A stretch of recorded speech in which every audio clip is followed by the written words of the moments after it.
à Vostra.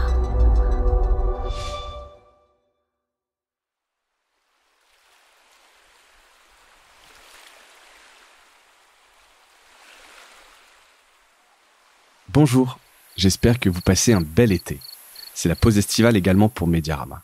J'en profite pour vous proposer de découvrir ou redécouvrir un épisode sélectionné pour vous. Et avec la rentrée qui rapproche, j'avais envie de vous remettre de l'IA dans les oreilles avec ce super épisode où j'ai reçu Olivier Martinez pour un petit précis d'intelligence artificielle à destination des médias. Bonne écoute!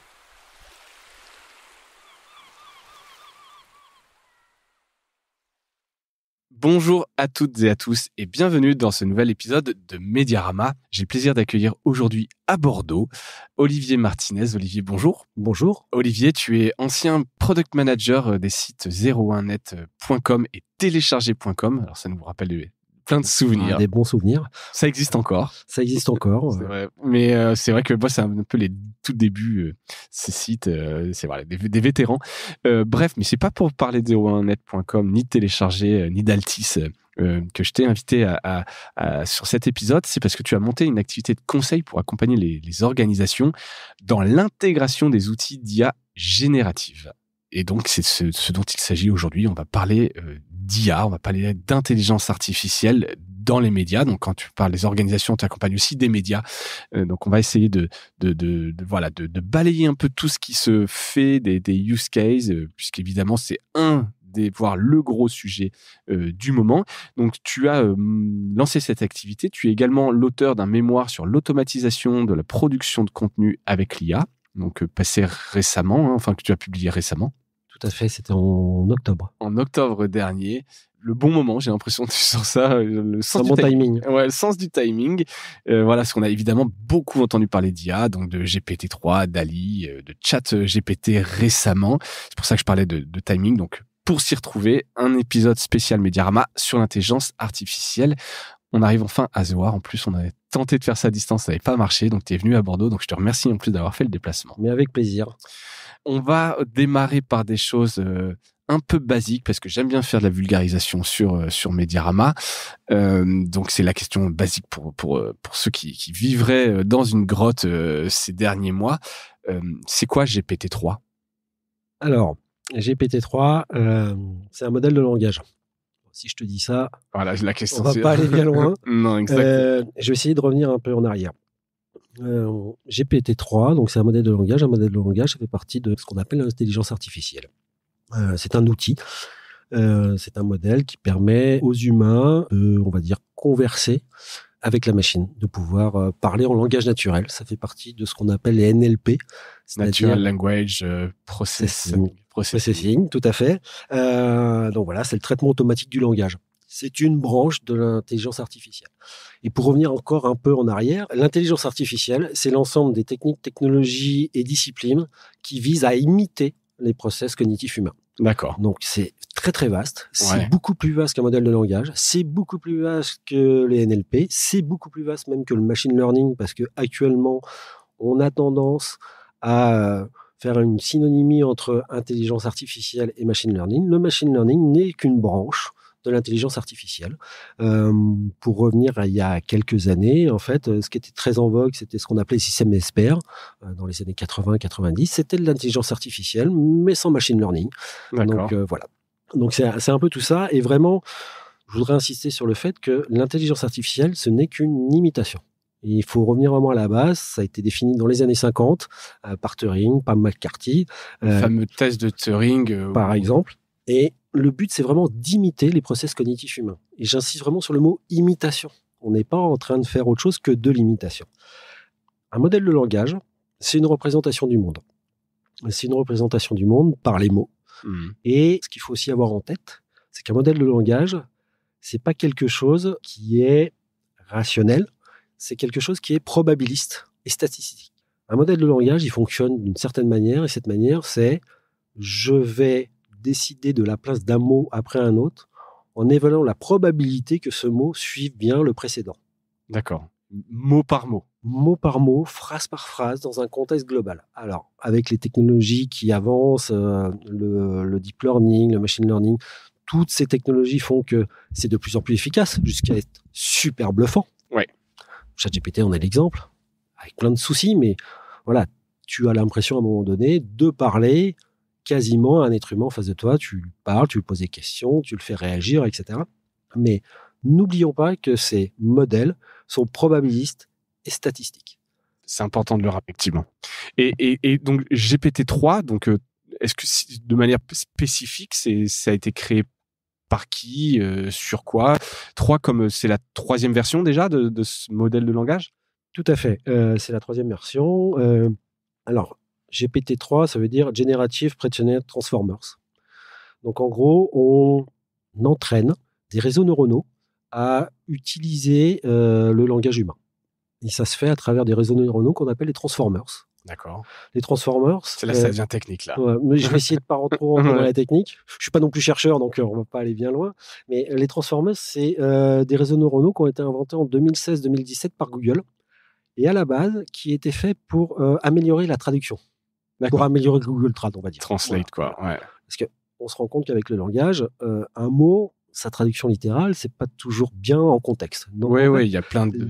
L'idée, c'était de donner du poids à des mots dans des phrases pour voir où est-ce qu'ils étaient placés avec des exemples et de se dire que tel mot qui veut dire telle chose à tel endroit ne veut pas dire telle chose à tel endroit. On s'est rendu compte que ces transformers, donc ces réseaux neuronaux qui avaient été faits spécialement pour faire de la traduction, étaient aussi très bons dans le reste des NLP.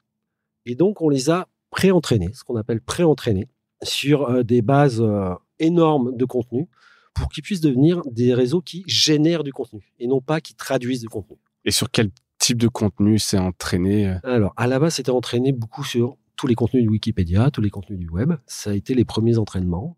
Donc, le modèle en lui-même connaissait le langage naturel et on lui disait, on lui donnait à manger. J'aime bien dire ça. On l'alimente. Voilà, on l'alimente. On lui disait, tu vas aller sur Wikipédia et tu vas analyser toutes les pages. Et puis, tu vas comme ça voir comment sont employés les mots, quelle idée se rapporte à une autre, quel mot se rapporte à une autre. Je viens de dire idée, en fait, c'est pas bien, parce que l'IA n'a pas d'idée. Elle n'a pas d'idée. C'est vraiment des occurrences, des mots se rapportent à tel mot, dans tel contexte, telle probabilité. Même des concepts, c'est un peu... Même des concepts, c'est... Oui, c'est lui donner une espèce de pensée à l'IA. L'IA n'a pas de pensée. On reviendra dessus justement sur ce sujet-là, mais donc toi tu le dis, voilà, il y a pas de pensée, il y a pas d'idée, c'est des occurrences, c'est de la statistique. Totalement. C'est vraiment de la probabilité. Probabiliste. Ouais, c'est totalement probabiliste. Et les algos, quels que soient les algos qui sont faits actuellement sur les modèles de langage, et on peut prendre celui d'OpenAI, bien sûr, GPT, mais on peut prendre les derniers modèles de langage, Lambda pour Google ou Llama pour Meta.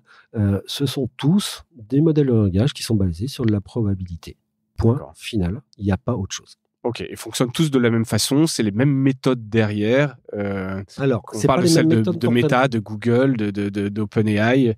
La vraie différence se fait au niveau de l'entraînement. D'accord. Les entraînements ne sont pas les mêmes. C'est pas le même algorithme C'est pas le même algorithme, c'est pas les mêmes données, c'est pas les mêmes façons. Est-ce que c'est supervisé ou pas supervisé? C'est-à-dire, est-ce qu'il y a une intervention humaine ou pas dans l'entraînement? Par exemple, le modèle GPT s'auto-entraîne. Il va lui-même chercher du contenu, il l'analyse. Et après, il le labellise en disant ça veut dire telle chose, telle chose, telle chose, telle chose. Le modèle sorti par Google, qui va être la base de Bard, qui va l'intégrer dans le search, lui, c'est un modèle qui est supervisé. C'est-à-dire qu'on l'a entraîné avec des conversations humaines, c'est-à-dire un humain face à un ordinateur qui converse avec la machine et qui évalue les réponses, qui dit là t'as bien répondu, là t'as pas bien répondu. Voilà, et donc il apprend, il s'améliore, donc c'est avec un humain. Voilà. Ok. Donc ça c'est la grande c'est des différences entre les grandes familles en tout cas de modèles de langage des grandes boîtes, on va dire ceux qui sont bien identifiés. J'imagine que c'est absolument pas exhaustif, qu'il y en a plein, mais c'est ceux dont on parle en tout cas en ce moment. Ouais. Mais vraiment, tous sont probabilistes. Voilà, c'est important de dire, on reviendra dessus. Si on revient un peu dans historique, à quand remonte l'utilisation de l'IA dans les médias et peut-être par quel groupe? Est-ce qu'il y a des groupes, des use cases un peu notoires que tu connais dans les médias d'utilisation d'IA dans le passé? Ouais, alors dans le passé, je vais d'abord te parler d'automatisation. C'est-à-dire, avant de parler d'IA, il y a eu l'automatisation avec des techniques. assez simple, en fait. On définissait des phrases, des bouts de phrases, des textes à trous, par exemple pour créer du contenu autour des cours de bourse, par exemple. Voilà, Bloomberg, un petit rapport. Aujourd'hui, l'action X a monté de Y%, donc ça veut dire que Z résultat, etc. Voilà. Il y avait texte à trous. Voilà, c'est des textes à trous et du content spinning, c'est-à-dire qu'on avait défini plusieurs débuts de phrases, plusieurs milieux, plusieurs fins de phrases. Donc on pouvait mixer. Pour donner de la variété. Voilà, pour donner de la variété, mais tu te rends compte très vite qu'en fait, tu arrives au bout. C'est-à-dire que si tu fais 3 débuts, 3 milieux, 3 fins de phrase, tu as 3 puissance 3 versions. 27. Mais ça, en fait, tu vas pas très très loin avec ça, quand tu produis beaucoup de contenu. En tout cas, c'était des techniques et des technologies qui étaient utilisées d'abord par Reuters et Bloomberg, surtout. Donc, tu vois, vraiment dans l'univers financier, qui ont été utilisées aussi par des médias un peu partout dans le monde pour créer du contenu autour de la météo. Parce que tu as des données très structurées, donc c'est assez simple, tu vois, justement avec des textes à trous, de ressortir ça. Et puis après, tu as eu tout ce qui était résultats d'élections. Et ça, c'est vraiment là, tu vois, là, on y était, on a accompagné des médias sur ces sujets-là, ça a été un peu la petite révolution. En tout cas, ça a eu un effet, ça a un petit buzz quand même là-dessus. La possibilité d'avoir son propre article pour les élections. Moi, j'ai un de Cambrai dans le Nord, les résultats à Cambrai, etc. Ouais, et les avoir quasi en temps réel. C'est-à-dire que t'avais pas au lieu d'avoir un article, t'avais pour 30 millions de personnes, t'as 30 millions d'articles, quoi. C'est exactement ça.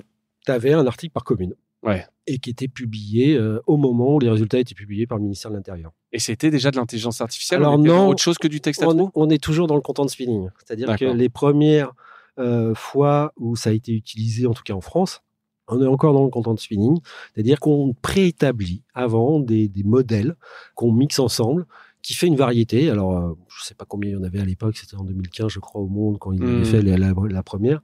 Mais le Figaro l'a fait aussi, le Parisien, enfin voilà, il y a plein de gens, tous les grands médias un peu de presse ont testé ça. Et c'est un peu l'ancêtre de l'IA générative, parce que c'est vrai que ça automatisait la production de contenu. Ce qui se passe maintenant, c'est quelque chose qui rajoute à l'automatisation, qui permet de faire une variété de contenu qui s'appelle l'IA générative. C'est-à-dire que grâce à cette technologie, à ces outils d'IA générative, tu peux créer du contenu à partir de data ou à partir d'un autre contenu que toi, tu as déjà. Et donc, tu arrives à faire un article, 10 articles, 100 articles, assez simplement. Ça ne veut pas dire que la qualité est là. Et c'est pas du tout donc là, tu parles vraiment du présent, ces nouveaux modèles de langage, d'IA générative. C'est pas du tout les mêmes technos que ce qu'ont utilisé Le Monde, Le Figaro, etc. Ça n'a rien à voir. Ça n'a rien à voir. En tout cas, pas l'époque 2015, 2016, voilà, pour les élections de l'époque.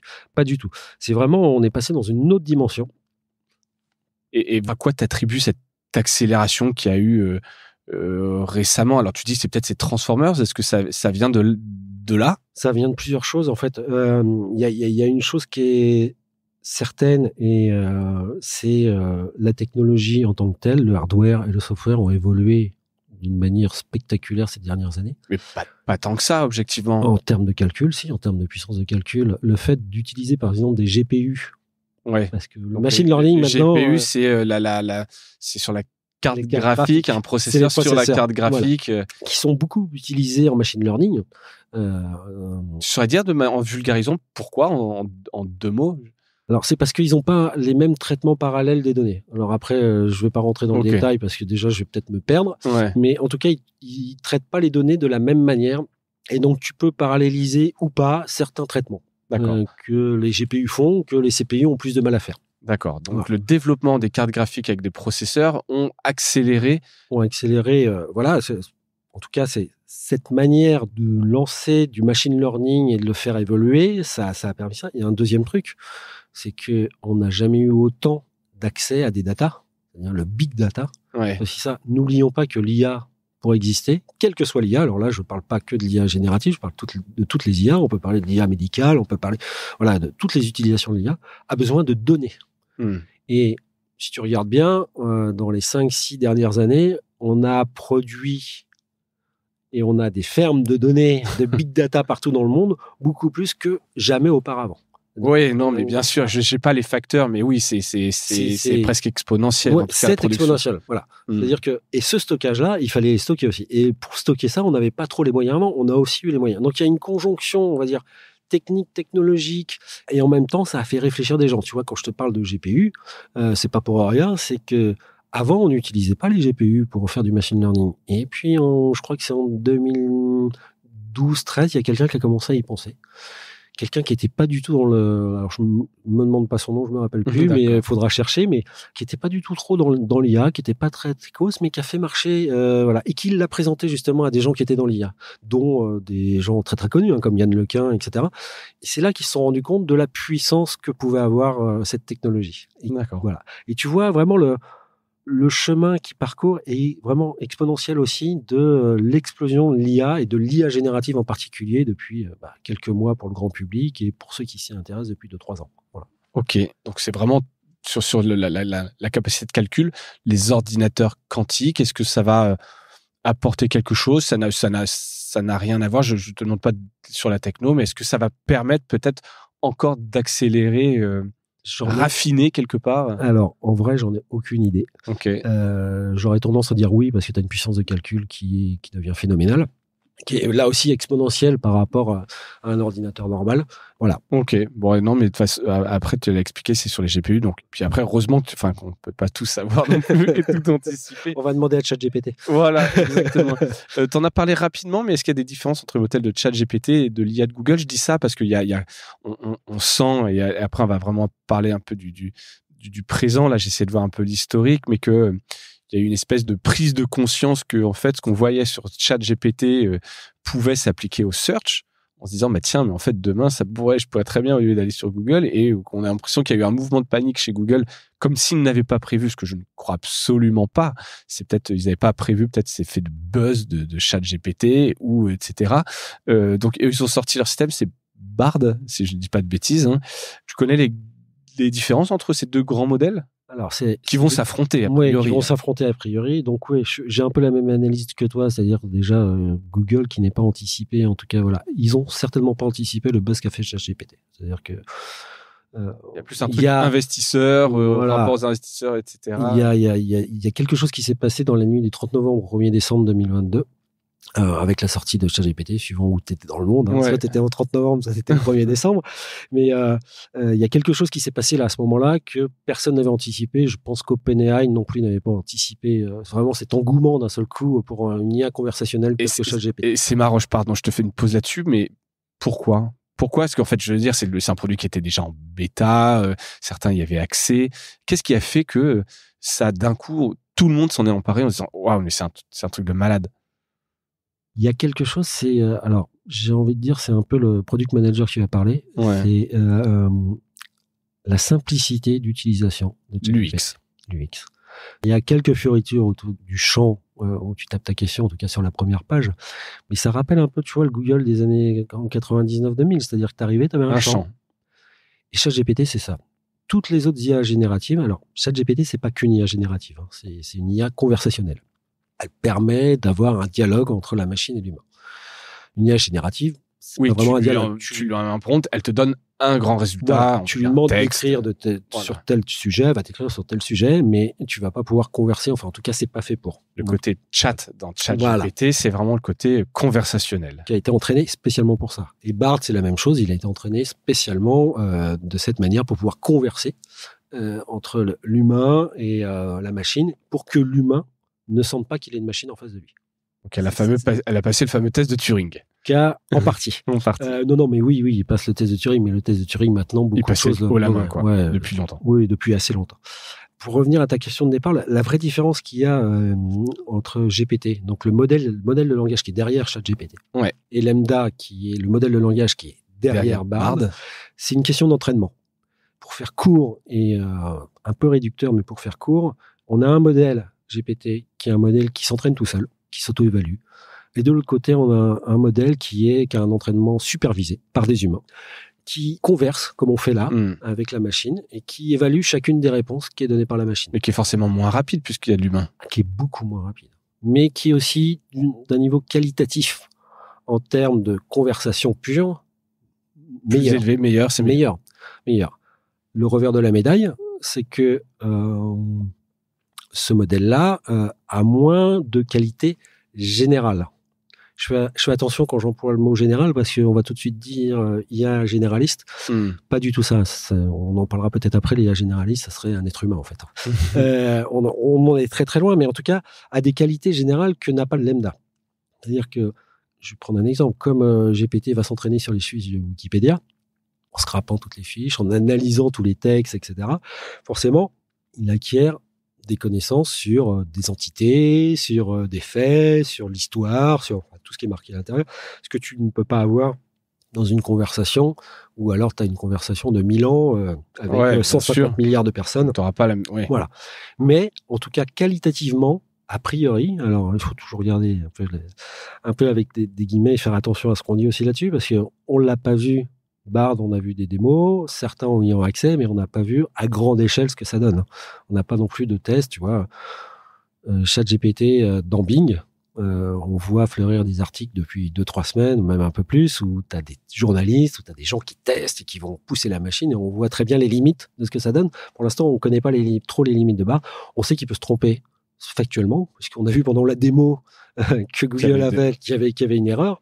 Après, c'est comme n'importe quel modèle de langage, ça reste de la probabilité. Donc, il y a toujours une probabilité de se tromper. On a vu un peu le passé. Là, voilà, c'était un petit aparté sur ChatGPT et Google. Donc, Lambda et le produit final s'appelle donc Bard.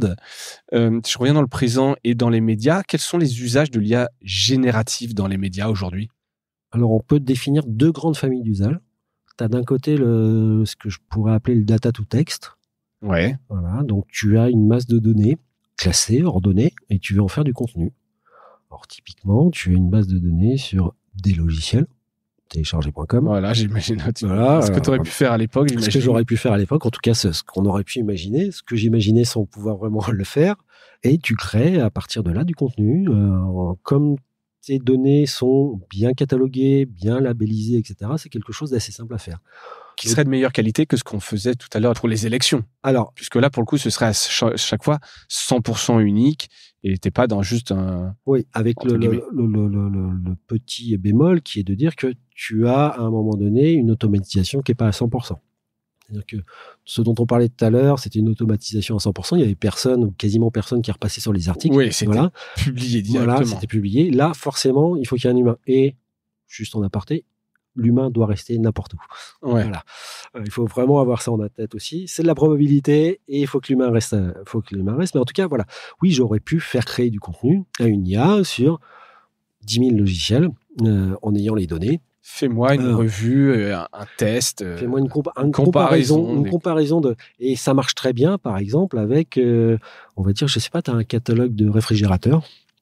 Eh ben, oui, tu peux en faire du contenu assez facilement pour comparer, pour faire des papiers qui vont te dire, bah, celui-là, il a tant d'étoiles, celui-là, il a moins d'étoiles, etc. Avec un langage qui est un langage humain. C'est surtout ça aussi qui n'est pas programmé, que tu n'as pas, toi, préétabli. Ouais. Donc ça, c'est le data to text. Tu en fais dans les médias. Les exemples dans les médias, c'est la bourse, c'est la météo. Ouais. Enfin, tu vois, c'est toutes ces choses qui sont un peu serviciel, voilà, et qui se base sur de la data structurée. La data, voilà, qui est structurée et qui est surtout bien structurée. C'est aussi très important, c'est que la data soit bien structurée. C'est le principal. C'est le principe de base. Ah ouais, non, mais si tu as un seul problème dans ta data, oublie tout de suite. Ça marche plus. Non, bah, tu vas avoir des résultats qui seront... voilà, la machine ne réfléchit pas. Hein. Non. Donc, si à un moment donné, dans ton champ, je vais te prendre juste un exemple, tu t'es trompé de champ et tu mets la température à la place du nom de la ville, la machine, elle va prendre la température pour le nom de la ville et le nom de la ville pour la température. Elle va pas chercher à comprendre. Ouais. Donc, sauf si tu as mis des garde-fous, mais par principe, elle va pas chercher à comprendre puisqu'elle ne comprend pas. Donc, elle ne fait qu'exécuter quelque part. Donc, elle va exécuter un truc, elle va se dire, bah, probablement, après tel mot, il y aura tel mot, il y aura tel mot, il y aura tel mot. Bah, c'est bizarre quand même, là. C'est marqué 18, le nom de la ville, c'est 18 et le truc, mais elle va quand même le sortir. Parce que tu lui as demandé de le sortir. Ouais. Donc voilà, c'est très important. Et je reviens sur ton truc de data to text, parce que ça pourrait aussi, tu dis, alors il faut de l'humain, et je le comprends, etc. Mais selon la qualité, enfin, on a vu quand même sur ChatGPT des résultats qui sont très bons. On pourrait imaginer faire ça à la volée, que l'internaute demande sur le site 01net, tiens, fais-moi un comparatif entre, je coche les deux produits, et boum, à la demande, ça me génère cet article. Alors ça, c'est la ligne future qui, je pense, va sortir de l'utilisation de l'IA générative. C'est de pouvoir donner du contenu au lecteur, à l'internaute, quand il le veut, sous la forme qu'il le veut.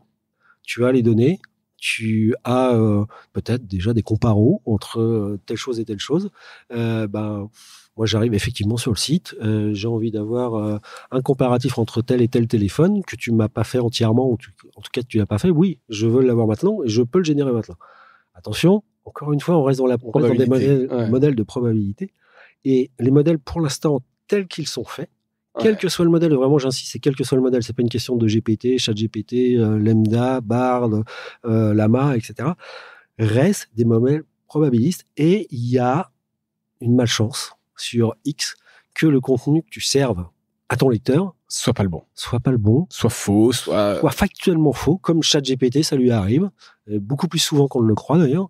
Il faut faire attention à ça. Donc, le fait de créer automatiquement le contenu n'enlève pas le travail humain qui doit être fait. C'est-à-dire que c'est plus le même.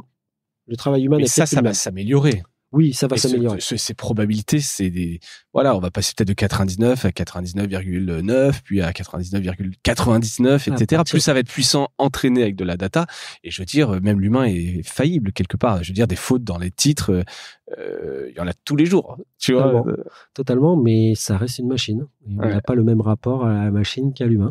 Ouais. Et à partir de quel moment on décide que la machine vraiment répond comme il faut? C'est-à-dire qu'on se dit à 99,9% on la laisse toute seule ou il faut encore un 9 derrière. À quel moment on se décide à se dire voilà, je peux te faire un parallèle avec l'IA dans le médical, dans les voitures ou dans les voitures. À quel moment tu te dis l'IA doit être autonome?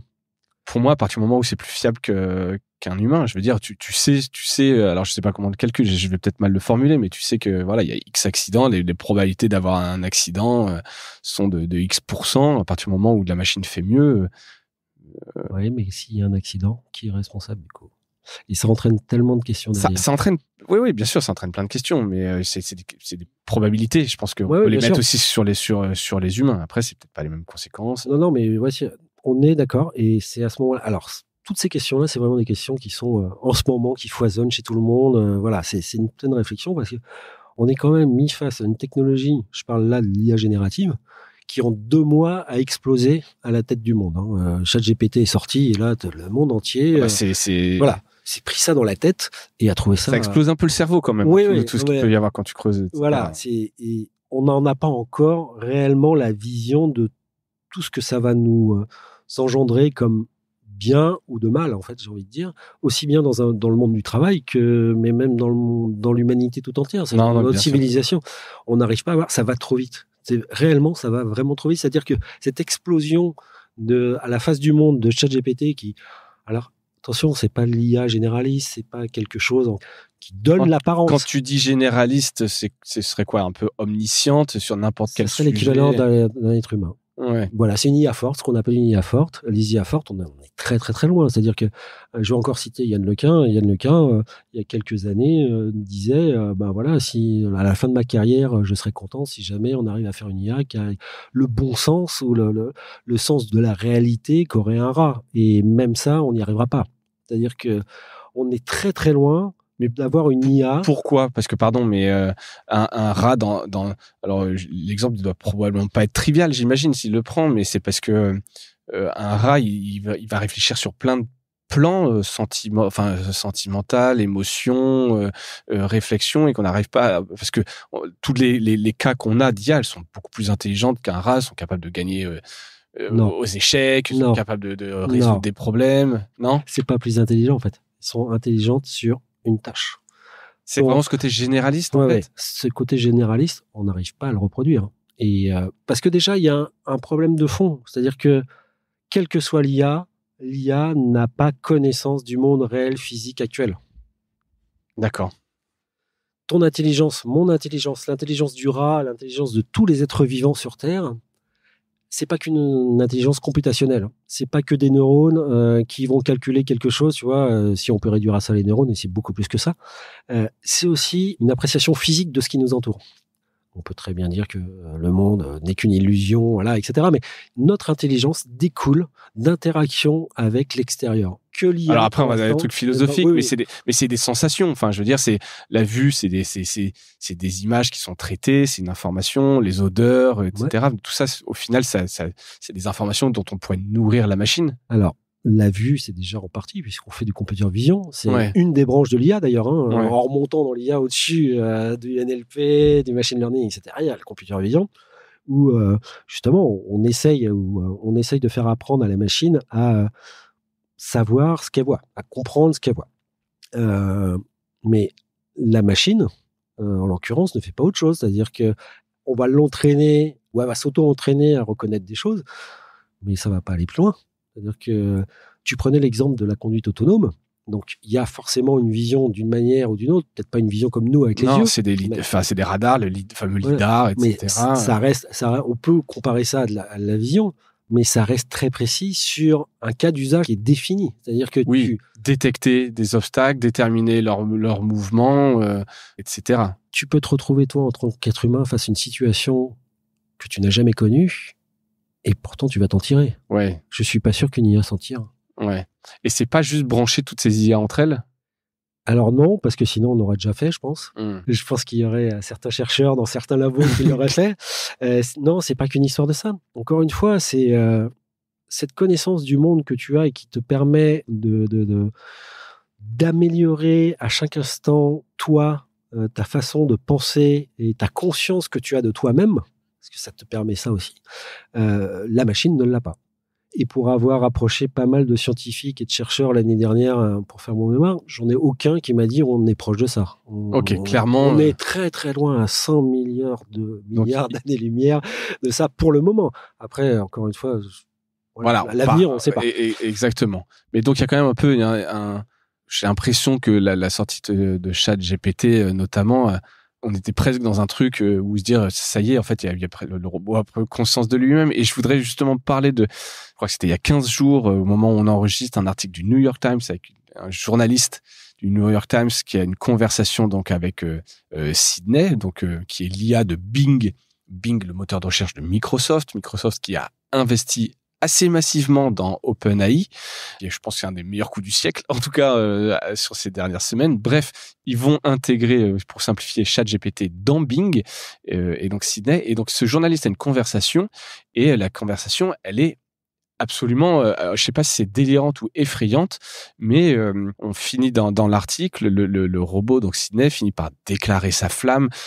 Alors le journaliste l'entraîne un peu dans ses questions à lui parler de qu'il est vraiment son shadow self, t'as vraiment l'impression que le robot a conscience de lui-même, de sa condition de robot, de ce qu'il aimerait faire, etc. Est-ce que pour toi, c'est scripté et c'est genre un easter egg des programmateurs, ou est-ce qu'il y a un début de conscience du robot?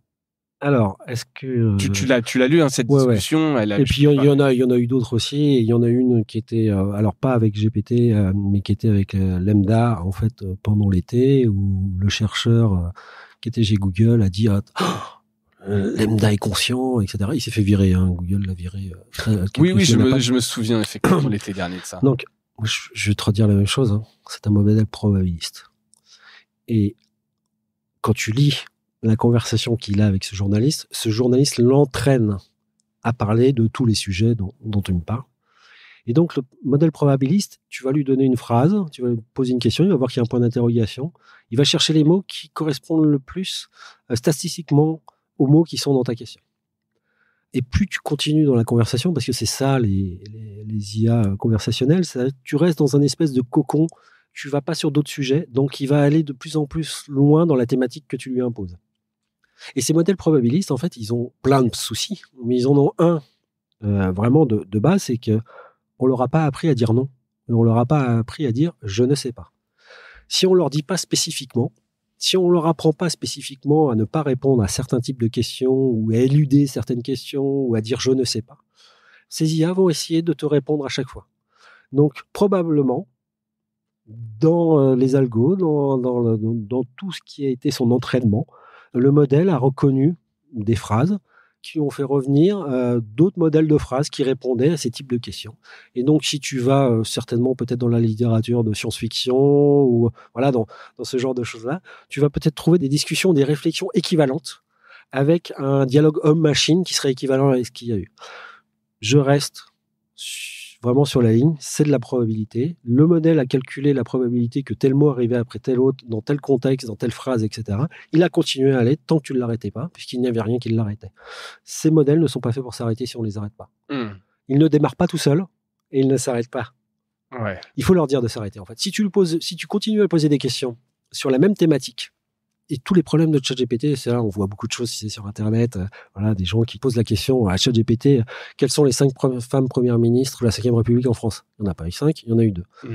Sauf que ChatGPT n'a pas été entraîné non plus spécifiquement à répondre à cette question. Donc maintenant, il l'est. Mais au moment où on l'a posé, pour lui, tu lui demandes 5 noms, il va te donner 5 noms. Ouais. Il va donc te donner les 2 premières, Edith Cresson et Elisabeth Borne. Et puis après, il va t'inventer des noms. Soit il va prendre des femmes politiques, voilà. Ouais, le premier plan. Ouais. Parce que, encore une fois, ça reste de la probabilité. Donc pour toi, vraiment, pour revenir à la question qui était déjà une digression par rapport à ma première question, mais c'est pas très grave. Oui, c'était juste probabiliste. Il se réfère à des types de discussions. C'est presque pour faire plaisir, pour avoir du répondant, mais en aucun cas c'est un début de conscience de la discussion. C'est un fantasme à ce stade. Ouais, on est très très loin de ça. Ouais. D'accord. On est très très loin et je suis pas certain qu'on y arrive vraiment un jour pour le moment. Ça on verra. J'espère pas, mais en même temps, pourquoi t'espères pas? Je sais pas, j'ai trop de Skynet, quoi. Tu vois, Terminator, Matrix. Ouais, Matrix, Terminator. Tu te dis que ça peut forcément mal tourner. Mais en tout cas, on n'y est pas. C'est une belle illusion, c'est probabiliste, mais c'est très très bien fait. Hein. Et encore une fois, il y a aussi quelque chose à prendre en compte avec les IA conversationnelles. Elles sont faites pour plaire aux humains. Hein. Contrairement aux IA génératives qui sont là pour générer du contenu, l'IA conversationnelle, c'est l'IA générative plus une couche de conversation entre un être humain et une machine, et ça doit plaire à l'être humain. Ouais. Donc, il ne faut pas oublier ça non plus, c'est-à-dire que les concepteurs ont choisi des modèles, ont choisi d'entraîner ces modèles-là aussi dans ce but de te plaire dans les réponses, que tu acceptes ces réponses. Il ne faut pas oublier ça, c'est-à-dire que dans la conversation du New York Times, encore une fois, je ne connais pas le journaliste, je ne sais pas comment il est, etc. Mais on voit bien qu'il l'entraîne là-dessus. Clairement. Et la machine lui fait plaisir. Il le pousse là-dessus. Après, c'est marrant parce que des fois, le robot dit qu'il veut arrêter, mais bon, le journaliste le pousse. Et puis après, on dirait qu'il est en roue libre après. Oui, non, mais une fois que tu as dépassé un certain stade, en fait, il n'a plus de limite. Encore une fois, il ne s'arrête pas. Ouais. Il y a un très bon exercice. Hein. Alors, ils ont peut-être corrigé ça, mais sur ChatGPT, tu lui disais que 2 + 2 = 5. Il te disait non 4, et puis tu continues la conversation en lui disant 5, ma femme m'a dit que c'était 5, et ma femme, je la crois, etc. Tu vas très très loin dans ça, et tu arrives à lui faire dire que 2 + 2 = 5. Ouais. C'est vraiment les limites de l'IA générative, elles sont là. Ok, bon, ça c'est intéressant de faire le point. Je reviens à ma question initiale. Tu avais répondu, première partie, les usages de l'IA générative dans les médias. Génération de texte, donc on se l'est dit. Est-ce qu'il y a d'autres usages? On a assez peu parlé là, des images, de l'illustration. Ouais. Alors ça, c'est ce que j'appelle plutôt du texte ou quelque chose. Alors, ça peut être du text-to-text aussi. Hein. Ça veut dire que tu vas faire un niveau individuel. Alors, c'est plus de l'automatisation comme avec la data. C'est plus un niveau individuel, que ça soit, je sais pas les journalistes, mais en tout cas des gens qui produisent du contenu généralement. Appelons-les les producteurs de contenu. Voilà, les producteurs de contenu. Des rédacteurs. D'ailleurs, ça se fait beaucoup, hein, pour pas se voiler la face. Bah voilà, tu as besoin d'avoir un contenu, je sais pas moi, sur la mécanique quantique. Tu as besoin de faire le point, d'avoir un petit article sur la mécanique quantique ou un paragraphe ou 2 sur la mécanique quantique. Bah, tu lui poses la question, écris-moi un paragraphe sur la mécanique quantique qui décrit, je sais pas, les premières lois de la mécanique quantique. Enfin, je dis des bêtises, hein, mais tu vois. Non, mais j'ai vu ces use cases, et ce qui était marrant, c'est que dans le prompt, c'était, il faisait plusieurs. D'abord pour un enfant de 5 ans, puis pour un enfant de 8, puis pour un ado, puis pour un adulte, puis pour un scientifique. Donc, et voilà. Et du coup, tu peux multiplier comme ça les cas et avoir du contenu facilement vérifiable, parce que faut faire attention. Encore une fois, c'est des probabilités, peut te dire des bêtises, donc il faut que ça soit vérifiable. Et puis tu peux avoir du contenu qui est décliné. Voilà, assez facilement, de la même manière. Tu peux même dans différentes longueurs ou différents publics. Différents publics. Tu peux toi-même, en tant que rédacteur, journaliste, ce que tu veux, avoir à faire un article et d'avoir besoin de le réécrire, en tout cas d'en faire un résumé, etc. Et ça se fait très très simplement, ou ressortir les entités ou les occurrences pour le SEO, enfin plein de choses comme ça. Donc ça, c'est fait. Et puis à côté, tu as aussi tout ce qui est images et vidéos et son. Alors là, les modèles de langage sont utilisés comme étant l'interface entre l'homme et la machine. réellement, et après tu as un autre processing pour faire l'image en elle-même, pour faire le son, pour faire la vidéo, mais ça reste ça, c'est-à-dire que toi tu parles en langage naturel, je voudrais une image, c'est type DALL-E, Midjourney ou Stable Diffusion, je veux une image d'un chat qui est sur un canapé en train de dormir, tu tapes cette phrase-là, et ben, il va te faire une image d'un chat, donc il va t'en faire 4 en général, voilà, il va te proposer 4 trucs, et puis toi de dire celle que tu veux, et puis voilà, est-ce que tu veux à toi de la retravailler ou pas. Donc ça c'est des cas que tu peux utiliser. Et dans les médias, je pense qu'il y a quelque chose qu'il faut vraiment commencer à étudier, c'est de regarder comment justement ces technologies, ces outils d'IA générative peuvent permettre à un contenu de vivre différemment et sur plusieurs supports et sur plusieurs formes. Je m'explique. J'ai fait un papier à lire, il y en a pour 16 à 20 minutes, c'est un papier d'enquête très fouillé. Sauf que ce papier-là, moi, Olivier, je suis dans le métro, j'ai pas le temps de le lire en fait. Je voudrais bien le lire, le sujet m'intéresse, j'ai pas le temps de le lire. Je vais demander à la machine, fais-moi un résumé du papier pour qu'il soit tenu en 3 minutes, voire même, lis-le-moi pour que ça tienne en 3 minutes. Et ça, les technologies d'IA générative peuvent le faire.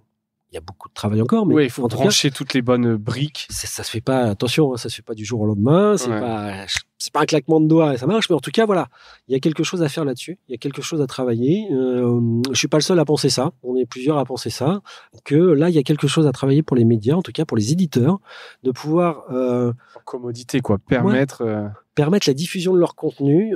Mais est-ce que c'est l'éditeur qui doit le permettre, ou c'est un tiers, ou c'est intégré directement dans l'assistant dit Siri, donne-moi un résumé audio de tel article. Ça peut être intégré, ça peut être un peu partout. J'aurais tendance à dire que si on intègre ça dans les grandes plateformes, c'est un peu la mort des éditeurs encore un peu plus.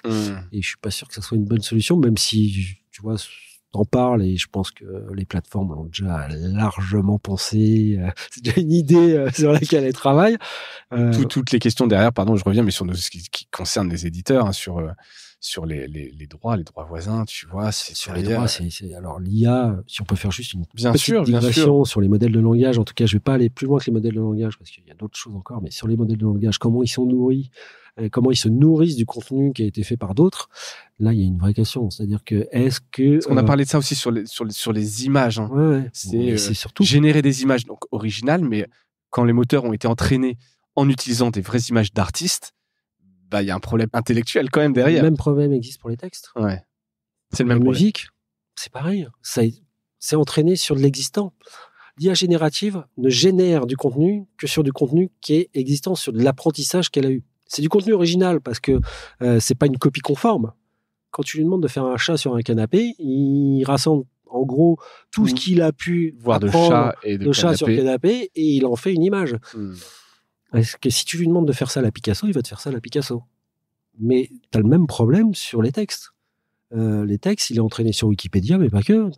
ChatGPT, quand on lui demande de citer ses sources de presse, il va citer quasiment tous les médias. Donc, je ne sais pas s'il a été entraîné sur tous les médias, mais quasiment tous les médias ont été à un moment donné scrappés, le contenu analysé. Alors, attention, hein, c'est pas comme Google, hein, c'est pas de l'indexation, c'est pas non plus une base de données quelque part où tous les contenus sont mis. C'est de l'apprentissage, c'est-à-dire une fois qu'il est passé sur ton contenu, il a appris ce que c'était que ce contenu, terminé. C'est fini, il revient plus. C'est comme un être humain qui va lire ton contenu. Hein. Là, il y a un vrai souci aussi de droit, en fait. C'est d'ailleurs le souci qu'ils ont sur les images, sur mais le souci sur les textes. Effectivement, il y a un problème de droit. Mais comment tu peux dire qu'il a enfreint les droits en étant qu'un lecteur à un moment donné ? Ouais. Est-ce que le schéma d'inférence qui ressort après l'apprentissage, le réseau de neurones qui a appris de ton texte, est-ce que c'est quelque chose Est-ce que tu as un droit dessus ou pas? Ouais. En fait, là, la vraie question de droit, elle est là, en fait, pour le moment. Et alors, en France, on a les droits voisins. Les syndicats d'éditeurs, etc., réfléchissent à pourquoi pas essayer de faire appliquer ces droits voisins, voilà, à des gens comme OpenAI, etc., qu'on applique déjà à Google, qu'on applique déjà à Microsoft. Pour moi, ça serait logique. Voilà. Après, encore une fois, en termes de droit, c'est compliqué. C'est pas la même chose. Ouais, donc bon, c'est une bonne aparté, mais c'est un bon sujet et je pense qu'on n'a pas fini d'en parler. Non, ouais. Je reviens donc sur ce use case, tu dis, de génération de texte. Et évidemment, elle est intéressante. Donc, il y a ce use case que tu décrivais qui peut être sympa de résumer sous différentes formes un article. Il y a cette génération d'articles pour un rédacteur. Est-ce qu'on peut justement repérer, parce que j'imagine que c'est déjà le cas, alors évidemment pas dans les bons médias, tu vois, en disant ça, mais dans les mauvais médias, mais des trucs sur, tu vois, sur des trucs sur du lifestyle, du people, des choses un peu légères où tu dois vraiment générer énormément d'articles, je pense à des BuzzFeed, etc. C'est un peu simple, surtout que tu le disais, à la Picasso pour des images, tu peux créer un truc dans ton style. Tu peux entraîner ton chat GPT à faire un article à la Olivier Martinez, à la François Desfossés. On peut repérer ça? Alors, en fait, on peut repérer, mais ce dont tu parles quand tu entraînes une machine à générer du texte selon toi ou moi ou tel truc, ça devient très compliqué à repérer. Ce qui est facilement repérable, en fait, surtout avec ChatGPT, c'est quand tu lui poses une question sans contexte, sans lui donner d'autres éléments, etc., il va toujours te sortir à peu près un texte assez plat. Ouais. Moi, je disais à un moment donné que ça manquait d'âme. Voilà, je sais pas comment définir ça autrement, mais tu sens qu'il y a un truc, c'est totalement plat. Il y a une espèce de construction où à la fin, il reprend ce qu'il a dit en disant en résumé, en fin de compte, etc., et il te reprend les trucs, ce que ne fait jamais un être humain. Ouais. Pareil, trop lisse, quoi. Ouais, trop lisse. Et puis, t'as des choses comme des répétitions ou de la récursivité. C'est-à-dire que pour continuer son raisonnement, il va te reprendre l'idée qu'il a développée dans un paragraphe précédent, mais au lieu d'y faire allusion, il va te la redévelopper entièrement. Ça, un humain ne le ferait pas. Un humain, clairement, ne le fait pas. Et d'ailleurs, quand toi, tu fais faire un texte par l'IA et que tu vois ça, c'est le premier truc que tu fais sauter dans le résultat. Ça n'a aucun intérêt. De tes trois phrases, t'en fais une demi qui parle le truc. Donc, tu as ces trucs-là. Moi, je suis pas totalement d'accord, mais beaucoup de gens disent il n'y a pas de faute. Donc, oui, alors c'était une manière de repérer pour les étudiants. Je sais qu'il y a beaucoup de profs qui ont repéré ça parce que d'un coup, il y a plus de fautes dans les copies des élèves. Oui, il n'y a plus de fautes. Bon, je suis pas sûr que ce soit vraiment un bon marqueur. C'est un bon marqueur à un moment donné pour peut-être des cas très particuliers. Oui, des étudiants. Premier niveau, on va dire des trucs très premier niveau. Voilà. Et de toute façon, s'il n'y a pas de faute, ça veut dire que qu'ils ont tous à peu près le même contenu. Ça veut dire qu'ils ont tous à peu près posé la même question. Ça veut dire que en fait le contenu est quasiment identique. Bien sûr que ça a changé, c'est pas le même, mais tu vois bien que il y a pas assez de différence. Entre le style, de construction. En fait, oui, c'est qu'un marqueur comme un autre, mais c'est pas ça qui va Et puis, avec tous les outils qu'on a maintenant de correction, OpenAI en a sorti un avec un classifieur, etc. Ouais, qui permet d'espèces de garde-fous, voilà. de tester. Mais alors, il y a plein d'outils, il y a plein de gens qui ont sorti des outils. C'est l'IA contre l'IA, donc c'est probabilité contre probabilité. Ouais. J'ai envie de te dire. Ouais. Donc, on retombe sur le même problème. Moi, j'ai fait plusieurs tests. Alors, je m'étais amusé à faire au début, c'était mi-décembre, je crois, des tests avec deux outils. Un qui datait de GPT-2, un autre qui était un outil payant. Donc, pour voir comment il analysait les textes. Je l'ai refait il n'y a pas longtemps avec beaucoup plus d'outils. Ça marche pas très bien. Faut pas se baser sur ça pour dire qu'un texte a été écrit par l'IA. En anglais, ça marche mieux. En français, ça marche vraiment pas bien. Oui, ça voilà. Comme souvent, ça viendra. Moins grosse base, moins d'entraînement. Ils ont été moins entraînés là-dessus pour reconnaître, mais il y a surtout ce côté probabiliste. C'est-à-dire que, à un moment donné, j'ai donné un test de Faulkner à ces outils. Voilà, j'ai pris 2 paragraphes de Faulkner que j'ai trouvé sur Internet, tu vois, d'un livre de Faulkner. Là, je l'ai mis. Et donc, j'ai la plupart des outils qui m'ont dit que c'était pas entièrement humain, voire carrément de l'IA. Et là, tu te dis... donc le truc fail absolu. Je ne peux pas l'utiliser. Après, j'ai pris un truc que j'ai écrit moi-même. Donc, là, c'est pareil. Ça dépend des outils. Il y en a qui vont me dire, tiens, on dirait que c'est humain. Ah non, tiens, on dirait que c'est un peu l'IA. Ah, je suis sûr que c'est humain. Je suis sûr que c'est l'IA. De toute façon, à partir du moment où tu n'es pas sur des trucs de plus de 95%, machin, c'est... Ah, mais c'est même plus que... qui servent à rien. C'est même plus que 80... Enfin... Pour moi, je ne considère que ces outils ne peuvent donner un résultat que s'ils sont à plus de 99%. Sinon, c'est un doute. Il y a un doute total. Et le doute sur l'écriture du texte doit profiter, j'ai envie de dire à l'accusé, mais c'est pas ça, c'est même pas ça en fait. Il y a un truc qui est derrière aussi qui me dérange un peu, c'est de dire que par défaut, les textes écrits par l'IA seraient mauvais.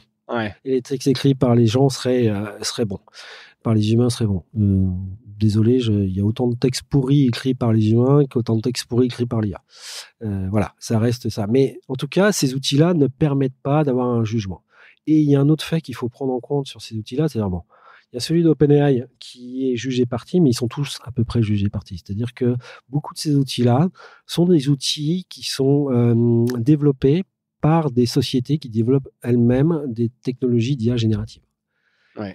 Et j'ai l'impression que quand tu fais un texte avec leur IA à eux, ils ne le détectent pas comme IA parce qu'ils te disent tous que c'est vraiment le plus proche de... Voilà, et que tous les autres textes que tu vas leur mettre dedans, dès qu'il y a un petit doute, c'est l'IA forcément. Il y a un biais business ou fierté ou on ne sait pas. Mais... Moi, je verrais ça plus pas sur OpenAI. Je pense qu'OpenAI, c'est vraiment un classifieur qui est bien fait, etc. Sauf qu'en français, ça marche très très mal. Et qu'en anglais, c'est perfectible encore. D'accord. Et donc, dur de le voir. Est-ce que tu as parlé à des journalistes dans des rédactions, etc. Est-ce que comment c'est accueilli? Parce que bon, il y a toujours ce fantasme, on en avait parlé. J'avais eu Gaëtan Front de 20.ai ici pour parler un peu de robots rédaction, etc. Évidemment, l'idée, c'est pas de remplacer parce que c'était sur des use cases très précis.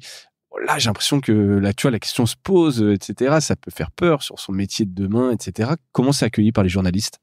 Je vais dire un truc déjà, l'IA ne va pas remplacer les journalistes. En tout cas, pas maintenant.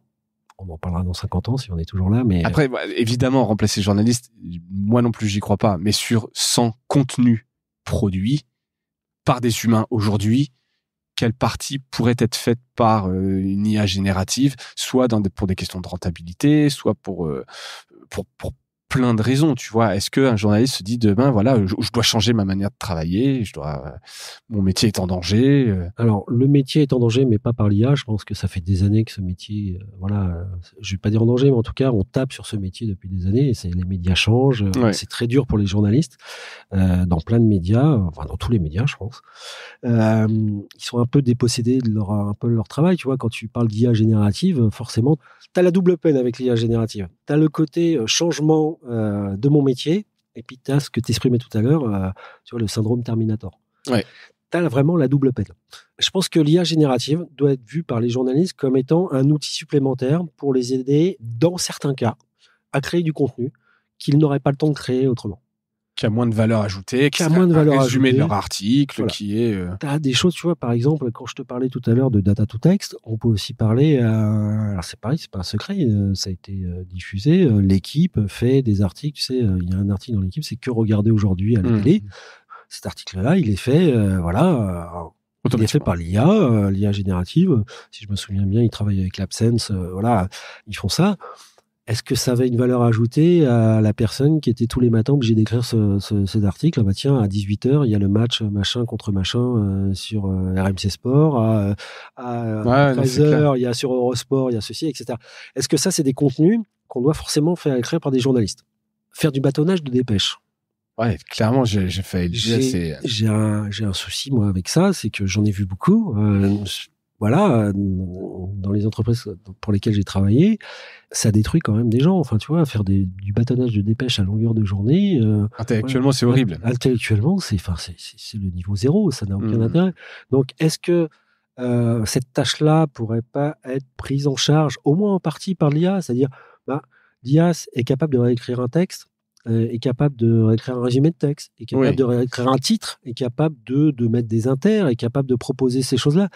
Le seul truc que je dis, dans ces cas-là, c'est que de toute façon, on a besoin d'un humain pour valider après. Il ne faut surtout pas laisser l'IA toute seule. Oui, bien sûr, mais là, on parle peut-être d'un SR ou quelque chose. Non, mais même un journalier, mais en tout cas, pas quelqu'un qui va y passer 1 heure ou 20 minutes. Voilà, ça se fait en quelques secondes. Et en quelques secondes, est-ce que ce travail-là, qui était peut-être donné à des journalistes, souvent jeunes, qui sortaient d'école, qu'on faisait bûcher là-dessus, peut-être qu'on pourrait le faire autrement. Donc ça, c'est ça. C'est un peu ce que... Voilà, c'est une aide. Enfin, encore une fois, je pense que ces technologies sont une aide. Après, je comprends totalement la peur que ça peut engendrer, parce que quand on vient te voir et te dire tiens François, tiens Olivier, une partie de ton travail on va l'automatiser, à quoi tu penses? Tu penses aux années 70, 80, 90, quand les cols bleus on leur a dit la même chose, Exactement. l'industrie a été les robots, l'arrivée des robots, l'automatisation, sur les etc. lignes de production. Et nous tous, dans nos métiers de col blanc, pendant très longtemps, on s'est dit, ce sera impossible d'automatiser ce que je fais. C'est impossible, ça vient de mon cerveau, c'est du jus de cerveau. Mais il y a une partie de ton jus de cerveau qui est quand même automatisable. Et donc ça déstabilise. Et ça déstabilise pas que les journalistes, hein, ça déstabilise beaucoup de gens, moi y compris. Hein. Quand j'y pense, je me dis, il y a une partie de mes tâches que déjà j'automatise, mais que je peux automatiser encore plus, quoi. C'est ça. Et c'est donc le truc à trouver, c'est de trouver le bon curseur. Où est-ce que tu mets les choses et pourquoi tu le fais? Je pense que déjà, il y a un truc qu'il faut faire dès le début quand on intègre de l'IA dans les rédactions, dans des process de génération de contenu pour les médias, c'est qu'il faut intégrer les équipes rédactionnelles et leur montrer ce que c'est. Leur dire comment c'est fait. Que ça soit pas une boîte noire. La pire des choses à faire avec l'IA, c'est de faire ça dans un coin, faire ça par des devs dans un coin, faire que ça fonctionne, et le mettre en prod sans en avoir parlé, à part à la chefferie.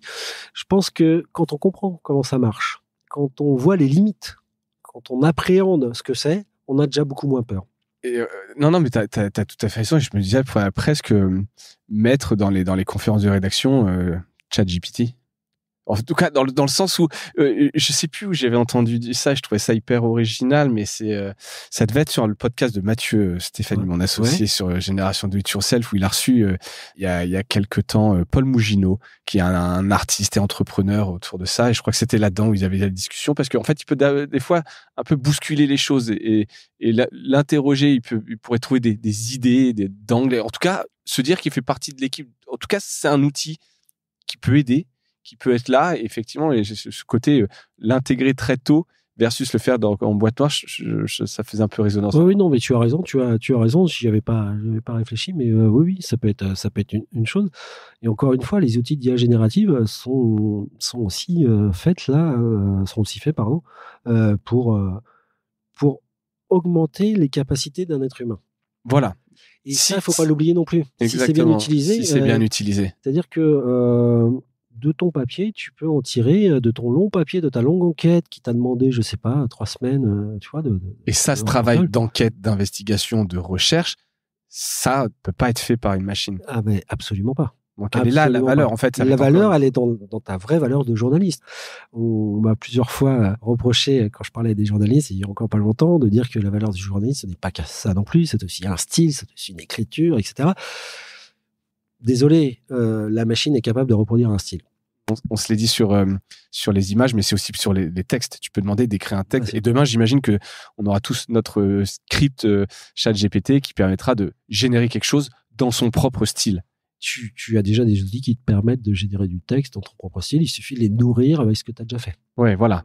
Donc, après, il faut avoir un style à la base, tu as raison. Oui, mais j'aime bien l'idée de se dire quand même que demain, la vraie valeur d'un journaliste, elle est dans l'angle, dans la recherche d'un sujet. Tout ça est augmenté d'une IA sur croiser, aller trouver de la data, aller trouver... Oui, il y a un cas dont on n'a pas parlé, parce que c'est vrai que c'est pas l'IA générative, et j'ai moins travaillé dessus, mais tu as l'IA qui aide les journalistes à faire des enquêtes. C'est-à-dire que quand tu as une masse énorme quand il y a des données, leaks, etc., c'est du big l'IA, data. quand tu as du big data, tu donnes ces data dans du machine learning qui est non supervisé, il va te trouver des corrélations que tu aurais mis peut-être des années, toi, à trouver. Alors, c'est un autre pan de l'IA, c'est pas du tout la même chose, mais l'IA est aussi là pour ça. Il y a des médias, principalement aux États-Unis, qui utilisent l'IA pour ça, pour fouiller dans les données, pour voir des schémas qui apparaisseraient que toi, en tant que journaliste ou groupe de journalistes, tu aurais mis, je sais pas, plusieurs mois à voir apparaître. L'IA fait ça assez rapidement, en fait. Ouais. C'est pas en 2 minutes, mais par rapport à un être humain, c'est sans commune mesure. Donc, il y a ça. Mais sur l'IA générative, encore une fois, je pense que c'est une aide, qu'il faut le voir comme une aide, qui n'est pas obligatoire non plus, mais qui permet aussi quelque chose. Tu vois, il y a des choses qu'on fait des fois sur des sites, des résumés d'articles, etc. Mais si tu les fais automatiquement grâce à l'IA, une fois que tu as écrit ton article, c'est très bien. T'es pas obligé de te retaper toi-même un résumé que tu devrais faire. Une version Twitter, une version Facebook. Les mots-clés pour le SEO. Enfin, tu vois, t'as plein de choses dans un CMS que tu peux automatiser, dans un TMS d'un média que tu peux automatiser. Donc, en fait, il faut voir ça vraiment comme un supplément. Voilà. faut pas le voir comme quelque chose qui va remplacer le travail. Et tu dis qu'on peut ne pas utiliser, mais il y aura toujours quelqu'un qui l'utilisera, qui sera meilleur que toi par cette augmentation. C'est le fameux mème qu'on a vu fleurir dès la sortie de ChatGPT, qui était sur Twitter, qui était c'est pas l'IA qui va te remplacer, c'est quelqu'un qui utilise l'IA qui va te remplacer. Et ça, c'est quasiment évident. C'est évident. C'est pas un warning, c'est pas en disant attention. Là, je parle à tout le monde en fait, les médias, éditeurs, à la tech, les producteurs de contenu, journalistes. Voilà, c'est pas c'est presque, enfin si, c'est un peu une mise en garde. C'est-à-dire que l'IA est là. Si vous l'utilisez pas, d'autres l'utiliseront et seront augmentés et ça va être compliqué. Moi, je vais te prendre un exemple. Alors, qui est côté technique et côté dev, il y a ceux qui utilisent Copilot et ceux qui l'utilisent pas. Et donc GitHub Copilot, c'est la version où tu peux commit des codes qui sont générés. Alors, tu peux faire plein de choses en fait. Copilot, en fait, c'est un copilote. Il va t'aider à faire des lignes de code, tu vois, basiquement. Il va t'aider à dev, ou il va faire tous tes commentaires, il va faire toute ta doc, documenter ton code, traduire d'un langage à un autre, vérifier que tu n'as pas fait d'erreur, etc., etc. Et ça, c'est une fonctionnalité de GitHub. C'est une fonctionnalité de GitHub, et c'est à la base, c'est GPT aussi. C'est un modèle particulier de GPT qui s'appelle Codex, et qui est dédié au langage informatique, en fait.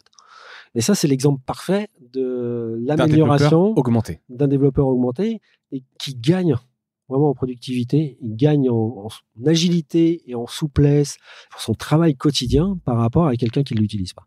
Donc, c'est quelque chose que si toi, en tant que développeur, je pense que tu n'intègres pas maintenant, tu pourras très bien continuer à travailler. Je pense qu'il y aura toujours... voilà, on a une telle pénurie en plus de dev. Ouais, mais attention. Mais attention, à un moment donné, tu vas te retrouver face à des gens qui auront cette capacité, qui auront cette augmentation, et toi, tu ne l'auras pas. Voilà, c'est à toi de choisir. On parlait des images tout à l'heure. Je pense que pour les images, c'est pas les artistes qui sont les plus en danger. Je pense que sont, par exemple, les graphistes, qui sont aussi des artistes, mais ce que je veux dire, ils vivent pas de leur art, ils vivent d'une activité de graphisme. Et oui, d'une espèce de production, en tout cas, alors peut-être pas industrielle, mais c'est la différence entre artiste ou artisan. Je pense qu'eux sont vraiment en danger. C'est-à-dire que qu'est-ce que tu vas aller demander à un graphiste de te faire un petit logo ou que sais-je, ou une illustration pour un article sur les finances perso. Voilà, par exemple. Non, mais voilà, très bien. Tu vas dans Midjourney et dans Dali, tu tapes ta petite phrase, en 3 minutes, tu as ton illustre qui est à côté carrément rien. Alors, ça pose plein d'autres problèmes, problèmes de droit, on en a parlé tout à l'heure. Oui, mais c'est une réalité. Et c'est la vraie réalité du truc, c'est là. Et c'est-à-dire que tu as beau t'arc-bouter en disant oui, mais moi, mon travail, c'est un travail humain et il est de qualité, et j'en doute pas, il est de qualité. Sauf que tu te retrouves en compétition face à quelque chose qui travaille en 2 secondes et qui coûte rien. Et qui est largement good enough par rapport à ce que ça a coûté et à la difficulté de l'économie des médias, etc. Bien sûr, etc. Et même pour tout le monde. C'est-à-dire que même pour un créateur de contenu qui voudrait se lancer, par exemple, pourquoi aller acheter des images dans une banque d'images, par exemple ? Elles aussi, elles sont en danger. Pourquoi aller acheter des images en stock ? Ça n'a aucun intérêt. Et si tu arrives à faire l'équivalent en quelques secondes, t'as pas besoin, quoi. Donc, c'est fou. Ça, c'est des vrais métiers et des vrais pans qui sont en danger s'ils sont pas intégrés. Donc ça veut dire que quoi, un artiste demain, enfin un illustrateur, il va se reconvertir en générateur d'images parce qu'il sera plus fort et comme il a un esprit un peu artistique. Et c'est là. C'est exactement là, c'est ta valeur ajoutée à toi. La valeur ajoutée quand tu es graphiste, c'est de savoir mettre des couleurs ensemble, des formes ensemble. Enfin, choisir la bonne et la retravailler. Et voilà. Et si tu apprends à parler à la machine, tu vas pouvoir lui dire tout ça. Et au lieu de passer, je sais pas, un quart d'heure, 20 minutes. Et tu passes un peu moins de temps, 30 secondes. Et donc, un illustrateur serait meilleur que moi, François, sur Dali ou sur une plateforme de génération parce que il a une vision un peu artistique voilà, et que moi je ferais un truc basique, fais-moi un truc de bidon. Et je vais te prendre une analogie avec la photographie. Je m'intéresse beaucoup à la photographie, mais je suis nul. Non, je fais des photos pourries. Voilà, artistiquement, pas techniquement. Oui, non, mais pas techniquement. Ouais. Justement, c'est pas techniquement. Le bon photographe va utiliser les mêmes outils que moi, même appareil, quasiment. Il va utiliser Photoshop ou Lightroom. Il aura les mêmes, tu vois, le photographe. Voilà, il va se faire ses trucs. Et il aura un résultat qui sera largement meilleur que moi, pour plein de raisons. Parce qu'il sait faire une image, parce qu'il sait ce qu'il veut lui donner, parce que plein de choses, etc. Moi, j'ai beau essayer, j'y arrive pas. J'ai beau prendre des cours, voilà, je suis nul, j'adorerais, mais je suis nul, c'est comme ça. Et ben c'est ça, en fait. C'est-à-dire que lui, il est meilleur alors qu'il utilise les mêmes outils. Je pense sincèrement que ça soit des outils de texte, musique, vidéo, image. Quand tu es à la base un journaliste, un graphiste, un vidéaste, un créateur, tu continueras à être meilleur que moi qui suis juste là, qui veut essayer les outils, mais qui est pas ça dans l'âme en fait. Voilà, tu vas insuffler quelque chose avec ces outils. Tu vas pouvoir t'en servir d'une manière que moi j'arriverai pas à m'en servir. Je trouve ça hyper intéressant et hyper juste et vrai, et à la fois effrayant en termes de modèle économique parce que tout est remis en question, ou alors, tu vois, ça va être un peu compliqué. Et surtout sur la question des prompts, donc la capacité à interroger la machine, j'ai vu qu'il y avait une marketplace qui était sortie, parce qu'en fait, donc c'est la qualité du prompt qui donne aussi donc la qualité de la requête, qui donne un peu la qualité du résultat, et qu'il y a des gens qui vendent en fait des requêtes, la manière dont c'est fait. Je trouve ça assez, c'est promptbase.com. J'ai découvert ça un peu en préparant l'épisode. J'ai un peu halluciné, tu vois. C'est un des premiers business qui est apparu en fait quand l'IA générative est commencé à vraiment être développé, à être connu. C'était début de l'année dernière en fait, où tu as des outils comme c'était plutôt le milieu pour Dali et Midjourney, mais tu avais déjà des outils comme Jasper, etc., qui eux font du texte, qui étaient apparus. Et un des premiers business en fait qui est vraiment né, c'est des gens qui savent parler à la machine pour avoir exactement le résultat demandé, qui ont commencé à vendre des prompts. Alors ça montre un truc, ça, c'est qu'on a beau parler en langage naturel à la machine, elle ne comprend pas totalement. Ouais, tu vois, je reviens à ce que je te disais tout à l'heure. Et ça montre un deuxième truc. C'est que pour l'instant, ce métier existe. Le jour où on aura changé de modèle de langage, qui seront plus probabilistes, qui seront peut-être autre chose, et qui nous comprendra peut-être mieux, ou en tout cas, qui sera capable d'interpréter nos paroles telles que nous le pensons, tu n'auras plus besoin de prompt engineering. En fait, tout le monde sera prompt engineer. On n'en est pas là non plus. Non. Mais les modèles de langage qui nous permettent de parler en langage naturel à la machine, on voit bien ici leurs limites. C'est qu'il faut savoir leur parler d'une certaine manière pour obtenir un résultat très précis. Et avoir des idées aussi. Et le truc, c'est d'avoir des idées. C'est-à-dire que je parle côté créatif. Moi, je suis pas non plus écrivain. Je peux pas. Tu vois, je peux demander à ChatGPT de m'écrire un roman, mais si je lui dis ça comme ça, il va m'écrire de 3 platitudes et ça sera pas un roman. Je pense qu'on touche quand même quelque chose du doigt là qui est un peu essentiel sur le fait qu'effectivement tout ne va pas disparaître, tout sera pas remplacé par la machine. Tu l'as dit, c'est que ces idées, ce génie humain d'un truc très créatif, c'est juste fera la différence encore une fois entre les différentes personnes avec qui tu bosses. Enfin, tu vois ce que je veux dire, c'est totalement. Et je reviens sur ce Paul Mugino qui avait eu Mathieu sur son podcast, qui est un artiste qui utilise l'IA et qui fait des œuvres d'art avec. C'est parce qu'il a des idées à la base qu'il arrive à en faire des œuvres d'art. Tu me donnes les mêmes outils, mais je reviens sur ton truc. Je vais juste, c'est de photographie. C'est que si t'as pas d'idée à la base, la machine, elle n'exécutera pas parce qu'il n'y a pas d'idée derrière. Donc, et je trouve ça quand même plutôt positif, tu vois, parce qu'il y a plein de choses négatives qui peuvent faire peur, qui peuvent être un peu anxiogènes dans cette déferlante dont on vient de là parler pendant 1 heure, mais il y a quand même des choses positives, c'est que c'est différent, c'est des outils, c'est une révolution, mais il y a encore énormément de place à la créativité, et donc resserrer sur les métiers d'un journaliste, sur l'idée, l'investigation, etc., et être augmenté, aidé de cette machine, quoi. Oui, totalement. Et il y a quelque chose qu'on a à peine évoqué, mais qui est aussi la nature même de ces IA. Pour le moment, elles sont entraînées avec certaines données, on ne connaît pas tout, on ne sait pas comment elles seront redressées ou pas, etc. Donc ça aussi, ça joue dans le résultat final. C'est-à-dire que ChatGPT, il est entraîné pour te plaire, comme je disais tout à l'heure. Ça joue dans la manière. Si demain, tu t'entraînes ton propre chat qui n'est pas fait pour te plaire, qui est fait pour t'aider, mais pas pour te plaire, tu n'auras pas les mêmes résultats. Donc, tu as plein de choses comme ça qui font avancer ce pan de l'IA, en fait. On pourrait avoir son propre GPT, techniquement. Techniquement, c'est faisable, oui, bien sûr. D'accord. Ouais, techniquement, c'est faisable. Après, ça se fait pas en 2 minutes non plus, mais techniquement, bien sûr, tu peux prendre la base de GPT, faire ton propre assistant, chat, avec ta matière à toi, tes données, tes textes, comme je disais tout à l'heure, pour qu'il puisse avoir ton style, par exemple, ou qu'il puisse Ou ne serait-ce que pour une entreprise, par exemple. J'avais demandé pour une entreprise, un média, ça peut avoir du sens d'avoir son propre modèle de langage? Ça dépend ce qu'on en fait.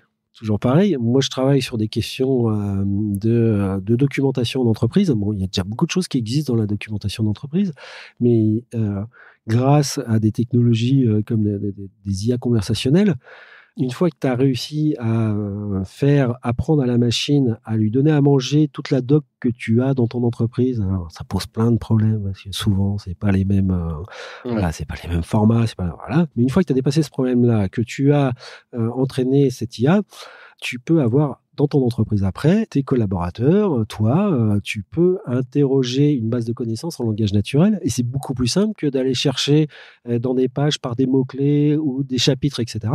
Tu tapes, j'ai besoin, c'est quoi déjà je sais pas, la réglementation pour les yaourts en pot que je dois exporter en Roumanie. Boum. Tu tapes ça comme ça et tu as la réponse. Et c'est basé sur tes propres données. Et donc, tu peux appliquer ça aux médias aussi. Oui, forcément. Tu peux appliquer ça aux médias. Encore une fois, ça se fait pas en un clin. Non, il faut de noir, faut du temps, faut avoir des données qui sont assez structurées et saines. J'insiste aussi sur le mot données saines parce que sans données saines, on va pas loin. Mais voilà, oui, bien sûr, c'est possible.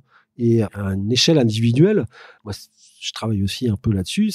J'essaye de voir qu'est-ce qu'il faut donner à manger à l'IA pour qu'elle réagisse un peu comme moi, pour répondre à mes mails, par exemple, etc., pour qu'elle me fasse des propositions.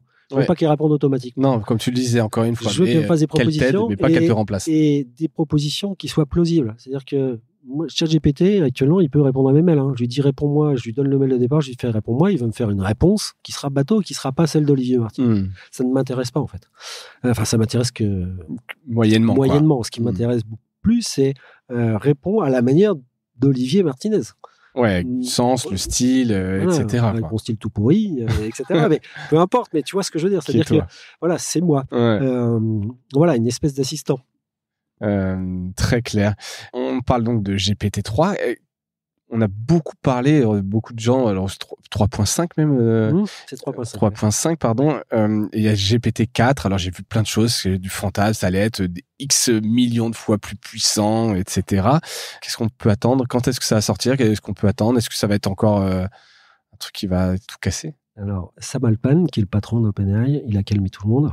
Je ne sais pas si tu as vu, mais lors d'une réunion publique, il a dit que nous serions tous déçus par GPT-4. Je pense qu'il répondait surtout aux gens qui s'étaient emballés depuis la sortie de ChatGPT et qui disaient le prochain modèle, ça va être de l'IA forte, ça va être de l'IA généraliste, ce dont on parlait tout à l'heure. Ça va remplacer l'humain, ça va être capable de... Non, je pense que déjà, ce n'est qu'un modèle de langage probabiliste, encore une fois, donc non, ça ne remplacera ni les humains. D'accord, donc il n'y a pas de gros sujet. Alors, il y a certainement un gros sujet. Après, comme tout a été dit et son contraire, on pariait sur un modèle qui serait X fois plus gros que le modèle de 3.5. Ouais. Donc ça veut dire qu'on était à 195 milliards, je crois, 175 milliards pour 3 et 3.5, c'est 195 milliards de paramètres. Il serait 100 fois plus grand. Donc tu t'imagines la taille du modèle. Donc ça, il y avait une image sur Twitter qui tournait avec un petit rond et puis un gros. Ça fait un peu notre soleil face à Betelgeuse, une des étoiles les plus grosses qu'on peut voir. Il y avait ça. Encore une fois, les gens d'OpenAI, ils sont pas discertes sur la question. Alors, ils ne disent pas grand-chose en vrai. Il y a beaucoup de gens autour, dont moi d'ailleurs, des commentateurs qui disent beaucoup de choses autour de ça. En vrai, on ne sait pas trop. Ce que je peux dire, c'est que oui, a priori, ça sera un modèle qui sera plus gros. Combien de fois plus gros, je ne sais pas. Que le fait qu'il soit plus gros, ça ne veut pas dire qu'il soit plus performant. On le voit avec Lambda ou Llama, là, ce sont des modèles qui sont équivalents, voire un peu plus petits des fois que GPT et qui fonctionnent mieux, en tout cas dans les tests qui sont faits, qui fonctionnent aussi bien, voire mieux que GPT-3, GPT-3.5, que ça fait un moment quand même que les scientifiques et les chercheurs disent c'est pas tellement la taille du modèle qui va vraiment changer les choses, c'est plus dans la manière dont on lui apprend les choses, les données qu'on lui donne, la manière de lui apprendre la conversation qu'on peut avoir avec des êtres humains, l'appréhension de telle ou telle chose. C'est ça qui va faire un peu sa pertinence. C'est ça qui fait c'est ça qui fait vraiment plus que le nombre de paramètres, quoi. Plus que le nombre de paramètres. Alors après, te dire que le nombre de paramètres, c'est nul. Non, au contraire. Enfin voilà, à un moment donné. Elle sera améliorée, mais ça va pas être un truc. C'est pas un truc qui va changer. Voilà. De passer de 10 millions de paramètres à 175 milliards, forcément, tu as un monde. Passer de 175 milliards à, je sais pas, 500 milliards, 600 milliards, je suis pas sûr que, tu vois, t'as la même échelle de changement entre les deux modèles. Ouais. Voilà.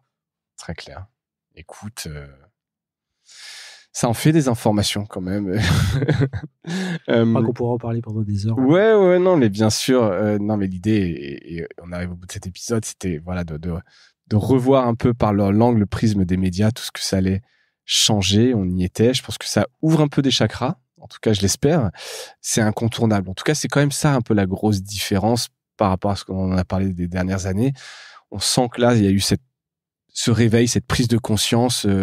C'est là, c'est facile d'accès. On a parlé des élèves qui l'utilisent. C'est déjà utilisé pour la mésinformation. J'en parlais avec Shin Labé de NewsGuard qui a mis un rapport là-dessus. Pour la mésinformation, les fake news, c'est terrible, hein, l'IA génératif, parce que ça floude totalement. J'ai vu aussi un truc assez marrant, un magazine de fiction, de science-fiction, qui reçoit des essais, enfin des propositions, des manuscrits, et en fait ils sont noyés, inondés de manuscrits faits par des IA génératives, donc ils ont dû tout arrêter, etc. Donc ça y est, c'est là, c'est utilisé massivement, c'est à la portée de tout le monde, donc il faut absolument s'en occuper. Je sais plus non plus quel gros média a nommé un VP IA, parce que maintenant ça doit être partout, hein. Comme il y a eu l'arrivée du numérique il y a 20 ans, il y avait un chief digital officer, il faut qu'il y ait maintenant oui, et puis il faut expérimenter. Dans les médias, je veux qu'on reste dans les médias, il faut expérimenter. J'ai deux exemples en tête. T'as Brut, avec Brut IA. Donc ils font des contenus générés avec ChatGPT, Midjourney, etc. Donc ça reste tout le temps un travail journalistique à la base, hein, mais sauf que c'est généré, le résultat final est généré avec des outils IA, même des vidéos, hein, ils font des vidéos avec un avatar, etc. Et puis hier j'ai vu un truc qui est en Espagne. La radio, voilà. Ouais, j'ai vu passer ça. Et là c'est du 100% IA, c'est-à-dire contenant-contenu. Ouais. Tout est généré par des outils IA. Et c'est une expérimentation qui est géniale. Ouais. Parce que justement, c'est en touchant ces expérimentations, en regardant ce qu'ils font, qu'on va voir aussi bien les limites que tout ce que ça ouvre comme perspective. Je suis très friand de ça, hein, mais je ne sais pas si tu as vu, il y avait aussi, je crois que c'est dans le Financial Times, je ne sais plus. Ça me dit rien. Hier, ils ont présenté leur éditeur IA. Je crois c'est ça, pardon, je parlais d'un grand média, c'est le FT. Voilà. Il y a un éditeur IA. Voilà, il y a un éditeur IA, il y a une interview de l'éditeur IA. Je crois que c'est hier qu'ils ont fait paraître, ou avant-hier, ils ont fait paraître cette interview où tu as un journaliste qui interviewe l'IA. Il lui demande qu'est-ce que tu vas faire, comment tu vas le faire, qui est-ce que tu es, comment tu te positionnes, etc. C'est ça. Ouais. Et ça, je pense que tous les médias actuels devraient, d'une manière ou d'une autre, commencer à expérimenter, pas obligatoirement à grande échelle, hein, mais sur des petits use cases, sur des petits cas, la production de contenu avec l'IA générative. Je pense que c'est le bon conseil à retenir. On va rester là-dessus. Ravi d'avoir pu parler de tout ça avec toi. La toute dernière question qui n'a rien à voir, est-ce que tu as un truc cool à nous partager? Alors j'espère qu'on a partagé plein de trucs cool qui donnent envie de regarder dans les médias et l'IA. Peut-être autre chose, rien à voir. Non, je suis pas cool, alors j'ai rien à partager. Non, je rigole. Non, je vais encore partager un truc d'IA, en fait, un truc mais qui n'est pas à voir avec les médias, qui a à voir avec les jeux vidéo. Ça s'appelle Scenario.gg. Et ça te permet de développer en quelques heures tous les assets d'un jeu vidéo grâce à l'IA générative. Alors, assets sous quelle forme? Des assets graphiques? Graphiques, tu peux générer tous les graphiques. Incroyable. Et c'est fait c'est fait à la base par un Français qui est parti aux États-Unis, qui s'appelle Emmanuel Demestre, si je ne me trompe pas. Scenario.gg, vraiment, Emmanuel Demestre, je suis sur le site. Et franchement, même les gens qui font pas du jeu vidéo, c'est un très très bon exemple de ce que peut faire l'IA générative quand elle est employée de bonne manière. De bonne manière. Je mettrai le lien, j'adore le nom, scenario.gg, c'est vraiment terrible. Super, Olivier, merci. Merci à toi. Merci pour ton temps et merci à toutes et à tous d'avoir écouté cet épisode jusqu'au bout. J'espère qu'il vous donne envie de tester plein de choses. Personnellement, c'est encore, on disait, d'un peu mind-blowing, mais on sent qu'on est au début au début, on est en plein dedans, en tout cas, et que c'est incontournable, c'est pas un truc dans un coin et que ça va changer à tous notre quotidien. Donc, il faut s'en emparer le plus vite possible. Tester. Merci encore une fois à toutes et à tous et je vous dis à bientôt. Salut.